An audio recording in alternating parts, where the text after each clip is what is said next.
বন্ধুরা, আজ আছি আমি দিল্লির ইন্দিরা গান্ধী মেমোরিয়াল মিউজিয়ামে, যেখানে ইন্দিরা গান্ধী দেশের প্রাক্তন প্রধানমন্ত্রীকে গুলি করে হত্যা করা হয়েছিল।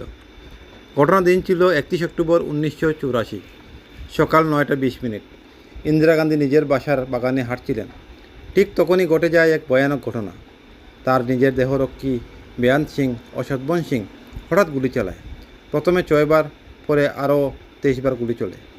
তিনি মাটিতে পড়ে যান। তাকে সঙ্গে সঙ্গে এইমস হাসপাতালে নেওয়া হয়, কিন্তু বাঁচানো গেল না। ইন্দিরা গান্ধী মারা যান।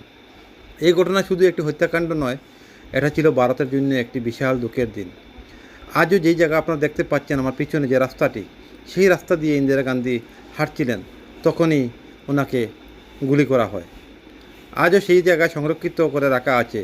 এই রাস্তাটিকে ক্রিস্টাল গ্লাস দিয়ে সংরক্ষিত করে রাখা হয়েছে। ভিডিওটি শেষে আপনারা দেখতে পাবেন ইন্দিরা গান্ধীর পরনে যে শাড়িটা ছিল সেই দিন, সেই শাড়িটি এখনও রক্তে মাখা আছে। দিল্লির ইন্দিরা গান্ধী মেমোরিয়াল মিউজিয়ামে সেই শাড়িটি এখনও রাখা আছে। যদি আপনাদের ভিডিওটি ভালো লাগে তো বেশি বেশি করে লাইক শেয়ার করে দেবেন। ধন্যবাদ।